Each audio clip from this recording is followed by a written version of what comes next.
The Zephyrian fleet commander Veltar watched through the observation deck as the blue marble of Earth grew larger in the viewport. 300 cycles had passed since the humans had been driven from their homeworld, scattered to the far reaches of the galaxy like seeds in a cosmic wind. The Galactic Coalition had deemed them too dangerous, too unpredictable. Their exile was meant to be permanent. "Commander," his aide chittered nervously, mandibles clicking. "The human vessels are maintaining their approach vector. They're not responding to our warnings." Veltar's four eyes narrowed as he studied the incoming ships. They looked different now, sleeker, more advanced than the crude vessels the humans had fled in centuries ago. Where once their technology had been primitive by galactic standards, these ships hummed with an energy signature he didn't recognize. "How many ships?" Veltar asked. 12, sir, but they're unlike anything in our databases." Liana. Chen stood on the bridge of the lead human vessel, the resilient Dawn, her hands clasped behind her back as she gazed at the world her great-grandmother had described in bedtime stories. Earth looked exactly as the archived images had promised: swirling white clouds, deep blue oceans, and continents that held the bones of humanity's ancestors. "Captain," her first officer, Marcus Kane, approached with a data pad. "The Zephyrian blockade is hailing us. They're demanding we turn around and leave the Sol system immediately." Liana's lips curved into a smile that didn't reach her eyes. "Tell them we appreciate their concern, but we're coming home." Marcus hesitated. "They're powering up their weapons, Captain. The Coalition forces have us outnumbered 50-1. Numbers were never humanity's strength, Marcus." Liana turned from the viewport, her augmented spine glowing softly through her uniform as her neural implants synchronized with the ship's systems. "Our strength was adaptation, and we've had 3 centuries to adapt." In the depths of space, the confrontation began not with the thunderous roar of ancient warfare, but with the silent dance of energy weapons and shields. The Coalition forces opened fire first, their plasma cannons lighting up the void with deadly precision. The human ships didn't dodge. Instead, they absorbed the energy, their hulls drinking in the plasma like sponges absorbing water. Veltar watched in growing horror as his most powerful weapons seemed to only make the human vessels glow brighter. "What are they?" his aide whispered. Liana felt the ship shudder slightly as the enemy fire struck their energy absorption matrices. Around her, the bridge crew worked with inhuman efficiency, because half of them weren't entirely human anymore. 3 centuries of exile among the stars had changed them.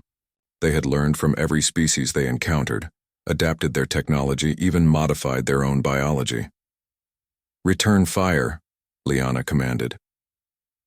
What emerged from the human ships wasn't plasma or lasers, but something far more terrifying: weaponized gravity wells.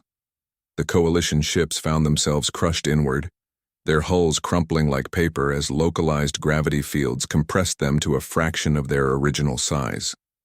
Veltar's flagship groaned as the gravitational weapons swept past them, leaving his shields intact but his confidence shattered. In seconds, a third of his fleet had been reduced to metallic spheres no larger than shuttlecraft. "Open a channel to the human fleet," he ordered, his voice barely a whisper. Liana's face appeared on the main screen, and Veltar was struck by how human she still looked despite the subtle modifications. The 2 bright eyes that suggested optical enhancement, the faint luminescence beneath her skin that spoke of internal augmentation. "Commander Veltar," she said, somehow knowing his name despite never having met him. "I understand you're surprised by our return." "The Coalition will never allow," Veltar began. "The Coalition," Liana interrupted gently, "made a fundamental error 300 years ago. You assumed that exile would weaken us. Instead, it forged us into something stronger." Marcus stepped into frame beside her. "We've learned from the ethereals how to manipulate dark matter. The crystalline hive taught us biointegration. The machine lords showed us how to merge consciousness with quantum processors.